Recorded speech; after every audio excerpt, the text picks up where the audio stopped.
What they do have a little bit of evidence on is that the shape of our vocal tract wasn't until about 100,000 years ago wasn't even able to make the vocalizations of the modern speech sounds. So so it wasn't even possible. Although that doesn't necessarily mean there wasn't language, because it just could have been a much more primitive version of what evolved. Of grunts. Yeah, exactly. And I did see someone, even though I saw this was poo-pooed by most people, some people think that spoken language evolved from sign language, and that our modern gestures are a holdover from that, which I thought was interesting, but most people go, nah, that's not true. I ran into another one, and what you're talking about for everybody listening is called a proto-language. Yeah. And evidence of a proto-language supports one theory, which we'll talk about in a minute.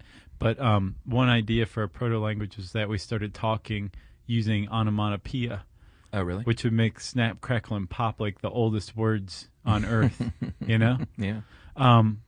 But, well, I guess we should probably get into it now. Like, there are basically two competing theories for how we acquire language as a species, right? Yeah, and I like both of them. I noticed at the end, you're like, why can't we all just get along Yeah. as far as linguistics goes? Because I'm not a linguist, and so I'm not going to sit here and poo-poo and argue, because I'm not smart enough. I don't know enough about it. Okay. But the first, Josh, is that we adapted to survive, so we learned how to speak. Right.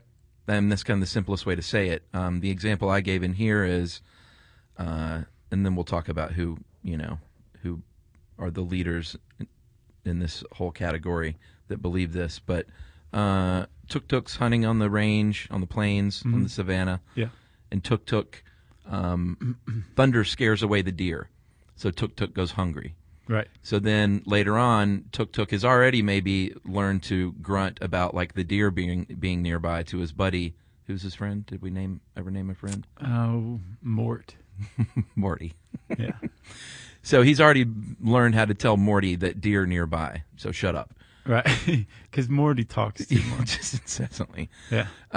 So now all of a sudden he learns that thunder and bad weather might scare deer away, so he goes hungry. So he learns, now I've got to learn like what bad weather looks like coming in and how to tell Morty, hey, pick up the pace, dude, because bad weather's coming and we don't want to go hungry again.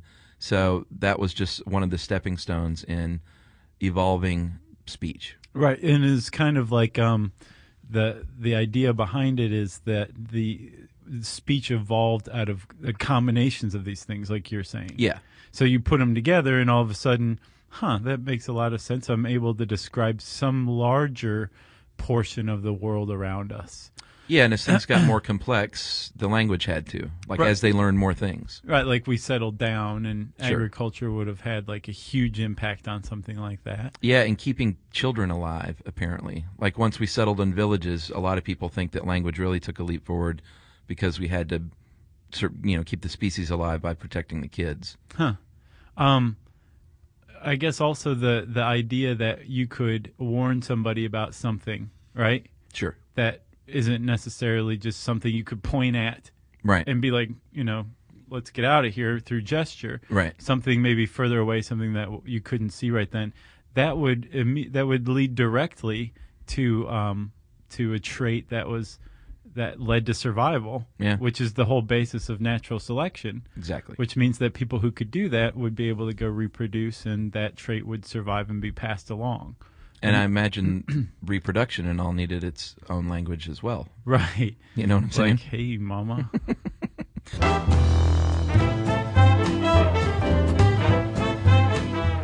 For more on this and thousands of other topics, visit howstuffworks.com.